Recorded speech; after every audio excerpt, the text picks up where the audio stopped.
જય જવાન જય કિસાન જય ગૌ માતા મિત્રો. આપણે હર હંમેશના માટે કંઈક ને કંઈક ખેતીની વાત, ખેડૂતની વાત કે ખેડૂતોને છે ખેતીમાં કેમ ખર્ચ ઘટે એ વાત સાથે મળતા હોય છીએ. તો આજે આપણે વાત કરવી છે આંકડા વિશે કે આંકડો છે ખેતીમાં કેટલો ઉપયોગી છે. આંકડો ખેતીમાં આંકડાના કેટલા ફાયદા છે. તો વાત કરીએ તો આંકડો તો એક તો આપણે જોયો તો એમ કહેવાય કે હનુમાન દાદાના પ્રિય આંકડો છે. ઘણા લોકો હનુમાન દાદાને આંકડાના પાન છે, ફૂલ છે ચડાવતા હોય છે.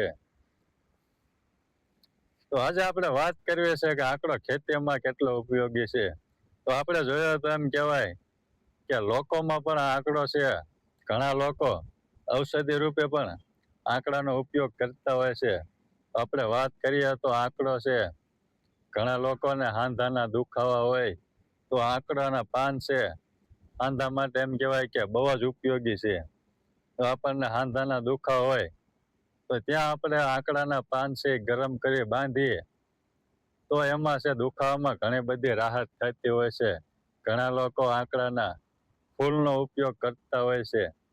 એવી રીતે આંકડો છે એમ કહેવાય કે ઘણા રોગોમાં ફાયદાકારક છે. તો આપણે જો આંકડાનો ઔષધિ રૂપે ઉપયોગ કરવો છે તો આપણે પહેલા એની માહિતી લઈ લેવાની. નકર આપણે ઘણી વાર કેવું થતું હોય છે કે આની આડઅસર પણ થાય છે. પણ આપણે જો પૂરતી માહિતી લઈ અને આંકડાનો ઔષધિ રૂપે ઉપયોગ કરીએ તો આંકડો છે એમ કહેવાય કે બહુ જ ગુણકારી છે.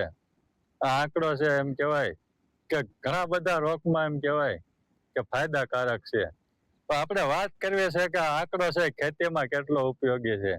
તો આપણે જોઈએ તો એમ કહેવાય કે ગુજરાતમાં અત્યારે ઘણા બધા ખેડૂતો એમ કહેવાય કે પ્રાકૃતિક ખેતી કરે છે, એટલે કે ગાય આધારિત ખેતી. તો આપણે જોઈએ છે કે અત્યારે એમ કહેવાય કે રાસાયણિક ખાતર પાસે હજારો રૂપિયાનો ખર્ચો થાય છે ખેડૂતોને. તો જેથી ખેડૂતો છે હવે વધારે આપણે પ્રાકૃતિક ખેતી તરફ વળ્યા છે. કેમ કે આપણે જોયું કે રાસાયણિક આપણે દવા ખાતરનું આપણે ખેતીમાં પણ એટલું બધું નુકસાન થાય છે. કેમ કે દિવસે ને દિવસે આપણે દવા અને ખાતરનો વધારે ઉપયોગ કરવો પડે છે, જેથી કરી આપણે જમીનની ફળદ્રુપતા પણ ઘટી છે. એથી ખેડૂતો છે હવે પ્રાકૃતિક ખેતી તરફ વળ્યા છે.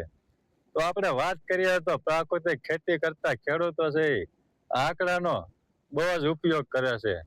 કેમ કે આંકડો છે એમ કહેવાય કે ખેતીની ફળદ્રુપતા વધારે છે. અને આંકડો છે એમ કહેવાય કે રાસાયણિક ખાતર અને પછી એને આપણે જોઈએ તો રાસાયણિક ખાતર કરતા પણ આ આંકડો છે બહુ જ ઉપયોગી છે. તો આપણે વાત કરીએ તો આંકડાને એમ કહેવાય કે આંકડાના પાન છે, આંકડાની ડાળીઓ છે, એમાં ભરપૂર માત્રામાં પોટાશ હોય છે. તો ઘણા ખેડૂતો છે એ આંકડાનો બો બનાવતા હોય છે, એટલે કે આંકડાનું અર્ક બનાવે છે. તો ત્યાર પછી આંકડાનો અર્ક તૈયાર થઈ જાય ત્યાર પછી ખેડૂતો છે એના ખેતીમાં પાકમાં ઉપયોગ કરતા હોય છે. તો મિત્રો આંકડાનું એવું રિઝલ્ટ મળે છે કે જે ખેડૂતો રાસાયણિક ખેતી કરતા હોય એના કરતા પણ આપણે મોલમાં એમ કહેવાય કે આ આંકડો છે એ બહુ જ અસરકારક છે. અને આંકડો છે એ આપણે ઉપયોગ કર્યો હોય તો આપણા મોલમાં છે એ સારું એવું રિઝલ્ટ આપે છે. તો મિત્રો આપણે વાત કરીએ કે આંકડાનો બહુ છે એ તૈયાર થઈ જાય તો ખેડૂતો છે પિયત દ્વારા પાકમાં છે મોલમાં છે આપતા હોય છે. પછી મોલને ફાયદાની વાત કરીએ તો આપણે જોયું છે કે ઘણી વાર વધારે વરસાદ પડી જાય તો આપણો મોલ છે એ પીળો પડી જાય છે, નબળો પડી જાય છે. તો એના ફાયદા એ છે આપણે જ્યાં રાસાયણિક ખાતર નાખીએ છીએ એમાં પણ એ રિઝલ્ટ નથી મળતું. એના કરતા પણ રિઝલ્ટ સારું આ આંકડાના બોવામાં મળે છે. આપણે જો મોલ પીળો પડી ગયો હોય, નબળો પડી ગયો હોય તો આપણે પાકમાં છે પિયત દ્વારા આ આંકડાના બો આપણે આપીએ તો આપણો મોલ છે એમ કહેવાય કે સારો થાય છે. ને આપણે જો રાસાયણિક ખાતર નાખીએ એમાં પણ જે આપણે રિઝલ્ટ મળતું નથી એથી સારું આ રિઝલ્ટ મળે છે આંકડાના બોવામાં. જે આપણો મોલ છે એ પીળો પડી ગયો હોય તો આનો આપણે ઉપયોગ કર્યા પછી આપણે થોડા દિવસોમાં જ આપણો મોલ છે એમ કહેવાય કે લીલો સમ એમ કહેવાય કે આપણો મોલ છે એ લીલો સમ થઈ જાય છે. એવી રીતે આંકડો છે બહુ જ ઉપયોગી છે. પછી વાત કરીએ કે આંકડો એમ કહેવાય કે આંકડાના આપણે બહુ બનાવવામાં ખર્ચ કાંઈ થતું નથી, એક માત્ર થોડી મહેનત થાય છે. જો કે ઘણા ખેડૂતો તો આ ડાયો એમનામ પણ નાખી દેતા હોય છે, પણ આપણે જો આના નાના નાના કટકા કરી અને બોવો કરીએ તો આ છે ડાળીઓ છે આખી ગળી જાય. તો આપણે વાત કરીએ એમ કે આ ડાળીઓમાં એમ કહેવાય કે ભરપૂર માત્રામાં પોટાશ હોય છે. તો એના લીધે તેના જ આપણો પાક છે એ સારો થતો હોય છે. એવી જ રીતે આંકડો છે એમ કહેવાય કે આપણે બધા જ મોલમાં ઉપયોગી છે. તો મિત્રો, પ્રાકૃતિક ખેતી કરતા ખેડૂતો તો આ આંકડાનો ઉપયોગ કરે જ છે. તો મિત્રો, આપણે આંકડો છે ખેતીમાં બધી રીતે ઉપયોગી છે. ઘણા ખેડૂતો એમ કહેવાય કે આંકડાનો બહુ નથી બનાવતા, તો પણ એમ કહેવાય કે આંકડો છે પાણી વાળતા હોય ત્યારે આપણે જોઈએ કે નાકા ઉપર આ આંકડાની ડાળીઓ રાખી દેશે, તો પણ આ ખેતીમાં એમ કહેવાય કે આંકડો ફાયદાકારક છે. પછી વાત કરીએ તો આપણે એમ કહેવાય કે આપણે ઘણા ખેડૂતો જીરાનું વાવેતર કરતા હોય છે. તો આપણે જોઈએ કે ખેડૂતોને જીરામાં એમ કહેવાય કે રોગ આવવાની શક્યતા વધારે છે, એટલે કે હુકારો આપણે જીરામાં ઘણીવાર ખેડૂતોને આવતો હોય.